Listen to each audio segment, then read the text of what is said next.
Hey everyone, so this is the second part to what was supposed to be a one-part video. I will leave the first part linked down in the description below. Please make sure you check that out first. This was quite long, I ended up speaking for like 45 minutes while I was filming in total, so this is the second part to make sure it's not just one big, long, intimidating video. Bleh, words, I'm rambling, let's just jump into it. She moves on to talk about Christianity and compares it, saying, Christianity is dualistic because it holds that there exists both body and soul, matter and spirit. These two substances casually interact with one another, but neither can be reduced to the other. Yet Christianity holds that body and soul together from an integrated unity, that the human being is an embodied soul. By contrast, personhood theory entails a two-level dualism that sets the body against the person, as though they were two separate things merely stuck together. I could not disagree more. As a result, it demeans the body as extrinsic to the person, that's hard to say, something inferior that can be used for purely pragmatic purposes. I find this a complete misunderstanding. What it's actually saying is that the body creates the person. You can't have an individual or a person without the body, but you can have a body without the person. We're all defined by our nervous systems and our brain structures and so on, and which neural pathways we've developed and so on, and obviously it's more complicated than that, but you know what I mean. I think the fact that we can recognize that we can't have a person without a body, but we can have a body without a person, kind of just shows the special relationship between the two, and I think it makes the body all that more valuable and special, and it makes, I don't know, I think she's got it backwards. I really, really do. I think she's like, it's weird because she's like understanding certain bits of science and scientific fact, but when she doesn't like them, she just jumps to these weird conclusions with them and makes up what that means and you know, she's like, oh, well, the science of this and this and this. And I don't like it, and therefore it's bad because it's devaluing this and that, but she doesn't really give a reason why Anyway, she goes on to conclude that, you know, her messed up interpretation definitely proves that none of us value the human body anymore. And the reason for this is because we're no longer creationists. Seriously. Yeah. She writes that, for centuries, Western culture was permeated by a Christian heritage that regards nature as God's handiwork reflecting his purposes. Then she goes on about how God designed everything by writing, it is evident that living things are structured for a purpose. Eyes are for seeing, ears are for hearing, fins are for swimming, and wings are for flying. And then it's full of the same tired arguments that we've heard and debunked over and over again in plenty of other older videos on my channel. I won't bore you by going over this again, but to summarize her points, she says, the smoking gun for design, however, is in the cell's nucleus, its command and control center. The DNA molecule stores an immense amount of information. And information implies the existence of a mind, an agent capable of intention, will, plan, or purpose. God's sake. And then she tries to go for the whole fine-tuning argument, which again is backwards, completely backwards. She does this a lot. And then she says, if nature is teleological and the human body is part of nature, then it is likewise teleological. It has a built-in purpose, part of which is expressed as the moral law. We are morally obligated to treat people in a way that helps them fulfill this purpose. This explains why biblical morality is not arbitrary. Morality is the guidebook to fulfilling God's original purpose for humanity. The instruction manual for becoming the kind of person God intended us to be. So, hell of a lot to unpack here. And I think she's trying to do this thing where she uses lots of big words to try and make herself sound smart, so she can be like, look, see, I totally have this point, look at all these big words I'm using. And no, it's not going to work here. Let's simplify this down, because here on this channel, I don't ever want anyone to feel intimidated or out of their depth because a load of big words have been thrown in their face. Big words are just waiting to be broken down into small, simple, easy explanations. I hate making things more complicated than they have to be. A teleological view basically means that we view and define things by their purpose rather than how they were created. I'm simplifying a lot here. We often call their purpose or their reason or whatever their telos. I hope I'm pronouncing that right. It's one of those words I've always seen written but never actually heard said out loud. So, it's said that some things have an extrinsic telos and some things have an intrinsic telos. An extrinsic telos depends on its relationship to other people, and it's often imposed by humans or some kind of agent. For example, a common example is usually like a fork or a spoon, you know, so take the spoon. When we define the spoon, when we say, what is this? We don't really talk about how the metal is formed, how it was designed, blah, blah, blah. No, we say, oh, it's a spoon. It's a utensil for eating. We define it by its use as assigned by us as humans. Its extrinsic telos is it's a utensil for eating. However, some things, it said, have an intrinsic telos, meaning that it's got a purpose it's going to fulfill regardless of outside influences. I would argue that in these cases there's no agency or agent involved in defining that telos, in defining that purpose. So again, another popular example is a seed has an intrinsic telos to grow into a plant. A red blood cell has an intrinsic telos to carry oxygen around the bloodstream and, you know, to cells and whatever. Nancy at this point doesn't bother explaining the differences between intrinsic and extrinsic extrinsic. Why is that so hard to say? So at this point, Nancy doesn't really bother explaining the differences between intrinsic and extrinsic telos. She just basically tries to argue that if we assume all natural things have a telos, it must be an intrinsic telos. And then that means the human body must have an intrinsic telos as well. However, she argues that intrinsic telos is defined by God. So she's assigning an agent where there's no proof there is one. Is that making sense? One of the big problems I have with this is that we may or may not have an intrinsic telos, but I would argue that human beings, being sentient and conscious and individuals, and more than just a natural entity, but, you know, more than just a body, having this sense of personhood and individuality, that means that we have an extrinsic telos which can and often does override the intrinsic telos. Extrinsic can override intrinsic. That's what I'm trying to say. Basically, I think it's all a hell of a lot more complicated than she's making out. So for example, this is the way I see things. And I'm no expert in this kind of philosophy here, so tell me if you view things differently. Tell me if you have a different interpretation. This is purely just my view, my opinion. So the example I would give is that, like, our cells have an intrinsic telos to, for example, reproduce, transmit information, support our bodies, and so on and so on. It can be argued that the intrinsic telos of a human being or a human body as a whole may be to reproduce or to survive. It could also be argued that the intrinsic telos of the human race as a species is again to reproduce, to thrive, to continue the species. But we have to remember that as human beings, unlike a cell or a seed, we are sentient, we are conscious, we are individuals. We have the ability to identify our intrinsic telos and overrule it, overwrite it. The seed doesn't have any kind of consciousness to say, oh, well, I don't want to grow into a tree, but a human being does. We can find and live out our own purposes. We can say, oh, well, I don't want to have kids. I'm going to do this instead. I don't want to do this. I'm going to have a career instead. I don't want to look after my body. I'm going to drink myself to death instead. The fact that we are conscious and we have this ability to override our intrinsic telos is something kind of very special. And I think it's kind of part of the beauty of humanity. You know, just as we can change the extrinsic telos of other objects. For example, a spoon doesn't just have to be a utensil for eating. We could decide it's a utensil for digging, or a utensil for playing the drums on some saucepans. We can change our telos as well, you know. Nancy definitely makes a mistake of oversimplifying this whole thing just so she can critique it. It is a typical straw man. And then she jumps to these conclusions that we have absolutely no proof for. Her whole little section of the book here is basically saying, if we have a purpose, it must be intrinsic. If we have an intrinsic purpose, it must have been put there by God. If it was put there by God, we must have an objective morality. These are just jump after jump after jump that we have no evidence for. These are conclusions that I can't support because there's no evidence there at all.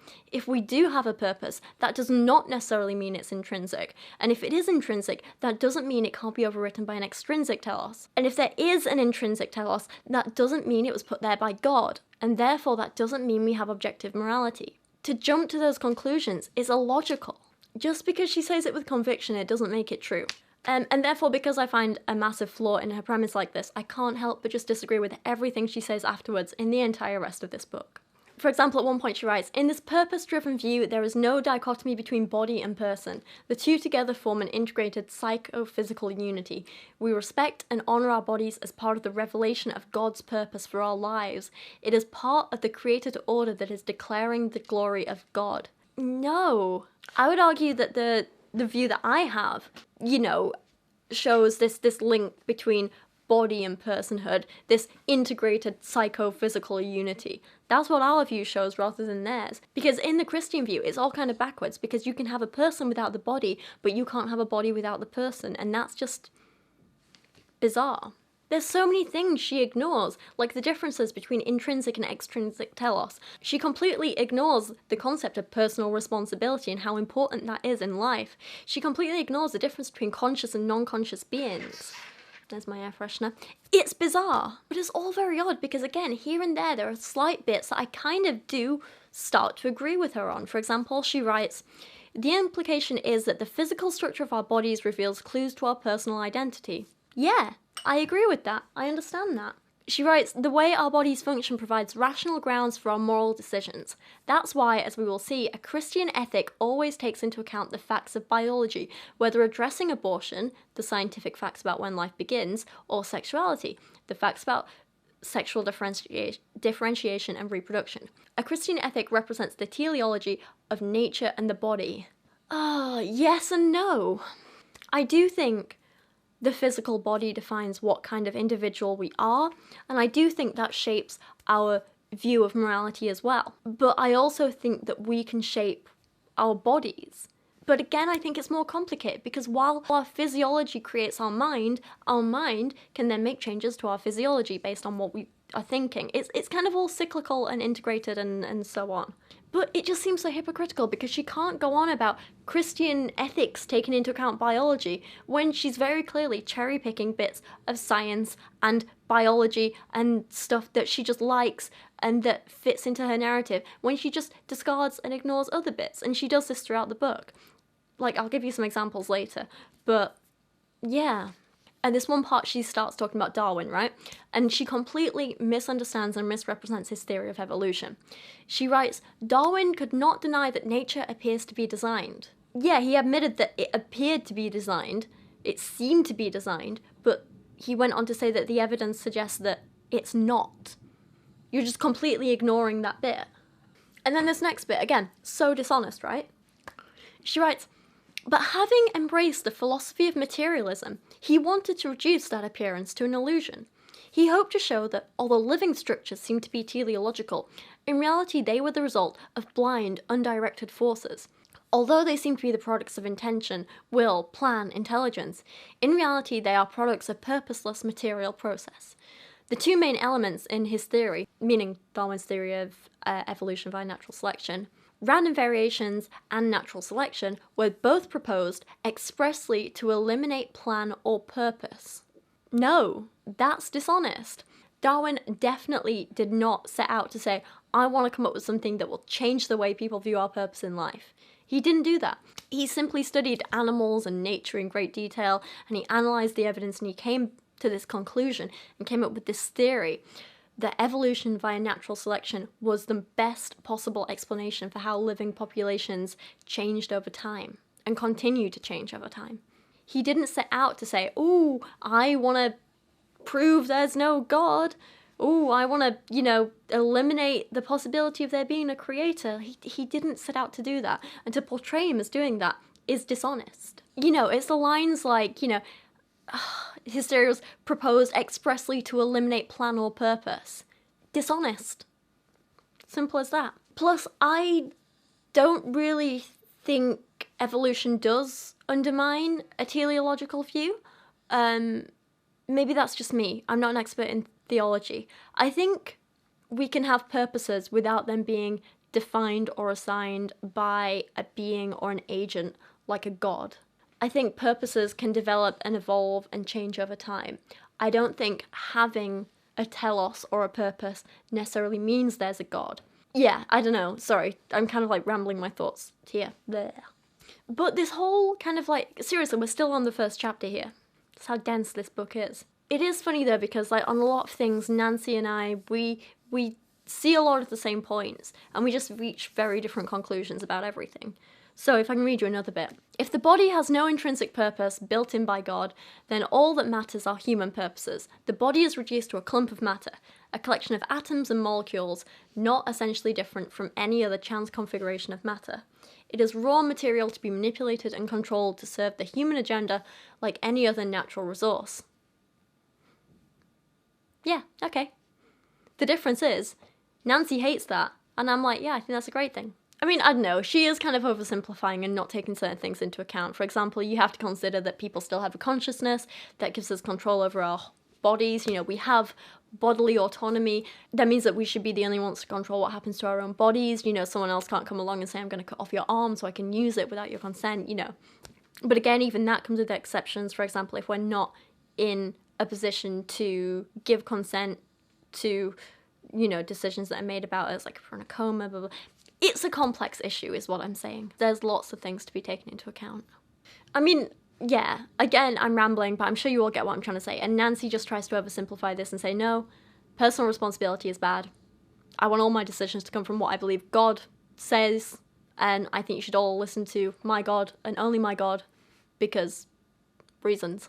And I think it's oversimplistic and ultimately will be harmful. She goes on to talk a bit more about abortion and fetus development, but ignores pretty much all of the important science. She makes a really good point about how fetuses are constantly developing, gradually like a gradient.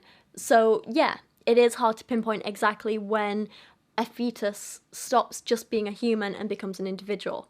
It's an excellent and very important point that I think we do need to discuss more, and like I say, I do discuss in the videos with Thomas, but even then not in as much detail as I think we need to. But while she raises that point, she doesn't explore it any further at all, and I think that's a real mistake. She completely ignores and misses talking about things like development of, like a fetus's development of a nervous system, when it can feel pain, when it has a consciousness, and so on. I think they are incredibly important and they need to be discussed and not just glossed over because they don't fit with the conclusion she wants to present.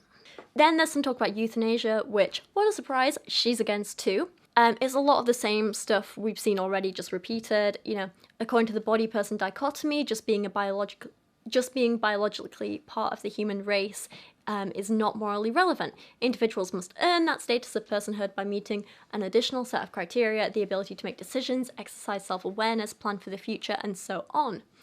Only those who meet these added conditions qualify as persons. Those who do not make the grade are demoted to non-persons, and a non-person is just a body, a disposable piece of matter, a natural resource that can be used for research or harvesting organs or other purely utilitarian purposes, subject only to a cost-benefit analysis. I find her language here in terms of like saying, you know, harvesting organs, purely utilitarian, is obviously biased, and she's ignoring the meaning and value that humans apply to the bodies of others as well.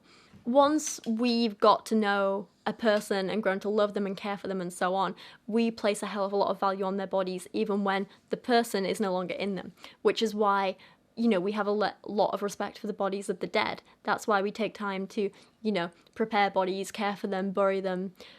We don't just dump them in a hole. Well, we kind of do, but carefully. Yeah, she's just kind of trying to push it off as like, oh, well, if this is the case, then we shouldn't respect bodies at all. And it's like, yeah, but we still do, because we are emotional beings and we have those feelings and we care about others and so on. And even if it's not rational and logical, it's still something that we as humans do because we care about others. And then she's just trying to do a lot of pushing of like, oh, this is a terrible, bad, disgusting thing. And it's like, we're kind of ignoring the fact that, you know, you might talk about harvesting organs like it's a bad thing, but if a person is brain dead and in a coma and we can switch off their life support machine because they're not a person anymore, they are just a shell, they are a body. If we can do that and take their organs and save 10 other lives, why shouldn't we? She does the same thing with sex. She says, if the body is separate from the person, as we saw in abortion and euthanasia, then what you do with your body sexually need not have any connection to who you are as a whole person. Sex can be purely physical, separate from love. Yeah, I believe it can. And I know she's trying to critique this and be like, oh, it's so silly, but no. That's what I think. Some people do have issues separating love and sex, and they can't do that, and that's okay. Some people can separate them and do separate them, and that's okay too. Neither one is a problem. You can have one view or the other, or you can change over time. It's a completely personal thing, and as long as you're not hurting anyone, as long as you're acting responsibly and consensually, what is the problem? She complains way more, right? In the Washington Post suggests that it is healthy when teenage girls refuse to conflate love and sex. Sometimes they coexist, sometimes not. The Nation asked defiantly, why should sex have an everlasting warranty of love attached to it? Why indeed, if the body is just a piece of matter that can be stimulated for pleasure with no meaning for the whole person? A video put out by Children's Television Workshop, widely used in sex education classes, defines sexual relations as simply something done by two adults to give each other pleasure. No mention of marriage or family or even love or commitment. No hint that sex has a richer purpose than sheer sensual gratification. I think she's the one devaluing pleasure here, to be honest. Pleasure is an extremely important thing in a lot of people's lives, and that's okay. Not everyone wants marriage or family or love or commitment. And there's nothing wrong with that. I thoroughly support allowing people to discover and figure out what they as individuals value, what will make them as individuals happy, and how they can achieve that. And I fully support people figuring that out and going for it and doing it. As long as no one's getting hurt, what is the problem? Sure, if Nancy wants a family, she can go and have a family. But if I don't want a family, why is she writing as though that's a bad thing? It is interesting though, because she complains about why this stuff is bad, but never really goes into any detail about why it's bad, or why it's harmful, or how it's harming anyone. In her section about homosexuality, she does some serious cherry picking, and it almost reads as satire at this point. It's so ridiculous. She talks about how we do have scientific studies that prove there's a physiological cause for same-sex attraction, but also that we should ignore that because our bodies are only made for the opposite gender. She writes, to have a male body is to have a body structurally ordered to loving union with a female body. So basically, we can listen to some biological evidence, but not other parts of it if it doesn't fit with her conclusion.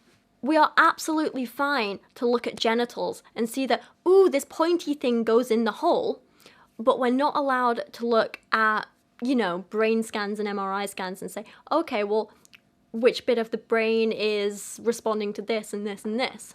It's fine to look at penises, but it's not okay to look at the brain in detail. She literally writes, to engage in same-sex behavior is implicitly to say, why should my body inform my psychological identity? Why should the structural order of my body have anything to say about what I do sexually? I'm sorry, but is our brain just suddenly not a part of our bodies now? She then makes one of the most ridiculous claims I've ever heard, which is, the person who adopts a same-sex identity must disassociate their sexual feelings from their biological identity as male or female, implicitly accepting a two-story dualism that demeans the human body. Thus, it has a fragmenting, self-alienating effect on the human personality. It's ridiculous, especially as she acknowledges that same-sex attraction is a natural thing, and that we see is caused by a physical response in the brain, which is part of the body.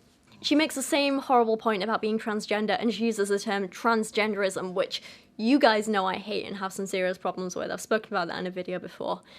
Oh, and that's where we're gonna end this one today. That's not even everything in chapter 1, but that is where we're gonna end this, because it's horrible, right? And there's just so much wrong with this. And I know this video is already super long, and I'm sorry for that, but if you would like me to cover the other chapters in other videos, she goes into a lot more detail about why she hates the following: abortion, women, LGBT plus people, plastic surgery, casual sex, basically pleasure and happiness in general. It's an odd book. There's so much wrong with it. Yeah, this was a heavy one.